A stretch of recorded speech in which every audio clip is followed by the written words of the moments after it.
नमस्कार, ये आकाशवाणी चंडीगढ़ है। अब आप प्रतीका से प्रादेशिक समाचार सुनिए।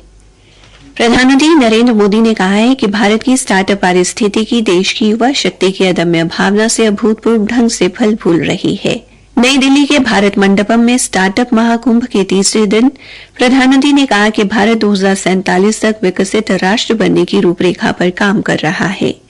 ऐसे समय स्टार्टअप महाकुंभ का बहुत महत्व है। उन्होंने कहा कि पिछले दशक में भारत ने यह देखा है कि सूचना प्रौद्योगिकी और सॉफ्टवेयर क्षेत्र में किस तरह प्रयास किए गए हैं। अब लोग भारत में नवाचार और स्टार्टअप संस्कृति का रुझान देख रहे हैं। श्री मोदी ने कहा कि स्टार्टअप इंडिया पहल ने नूतन विचारों के लिए मंच उपलब्ध कराया है और उन्हें फंडिंग से जोड़ा है। उन्होंने कहा कि भारत के युवाओं ने नौकरी मांगने वाला बनने की बजाय नौकरी देने वाला बनने का मार्ग चुना है। प्रधानमंत्री ने कहा कि फिलहाल भारत में 1,25,000 से अधिक स्टार्टअप और 1 अरब के कारोबार वाले 110 स्टार्टअप हैं।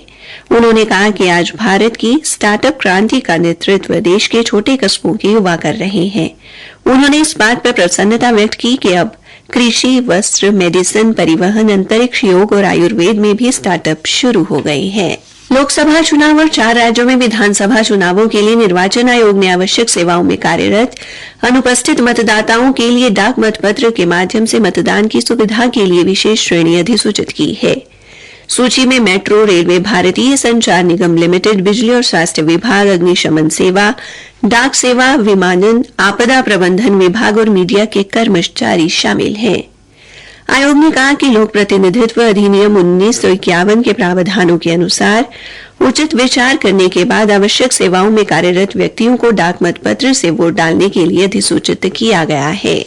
संघ लोक सेवा आयोग यूपीएससी ने लोकसभा के आम चुनाव के मद्देनजर इस वर्ष की सिविल सेवा प्रारंभिक परीक्षा स्थगित करने का निर्णय लिया है।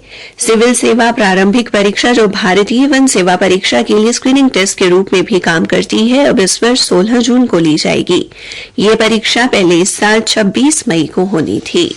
हरियाणा के मुख्य निर्वाचन अधिकारी अनुराग अग्रवाल ने प्रदेश के सभी 1,98,29,675 मतदाताओं से आह्वान किया है कि 25 मई को होने वाले लोकसभा चुनाव के दिन अपने मताधिकार का प्रयोग कर चुनाव का पर्व देश का गर्व का हिस्सा बने।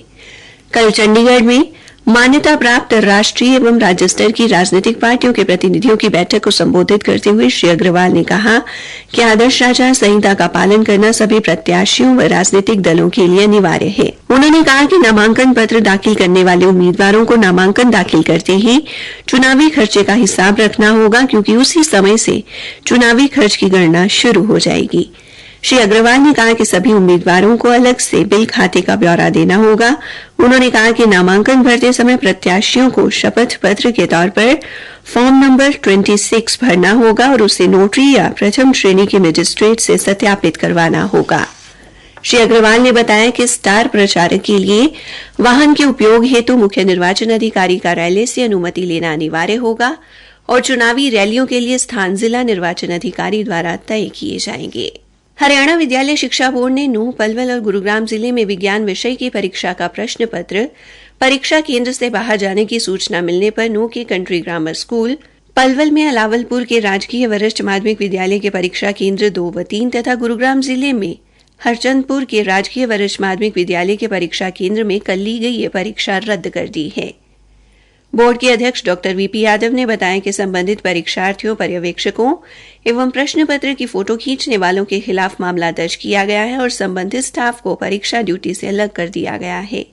डॉक्टर यादव ने बताया कि प्रदेश भर में 1416 परीक्षा केंद्रों पर 10वीं कक्षा की विज्ञान की परीक्षा और डीएलएड परीक्षा में अनुचित साधन इस्तेमाल करने को लेकर कुल 72 मामले दर्ज किए गए।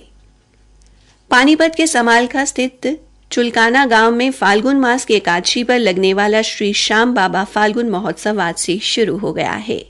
इसी के साथ ये समाचार बुलेटिन समाप्त हुआ।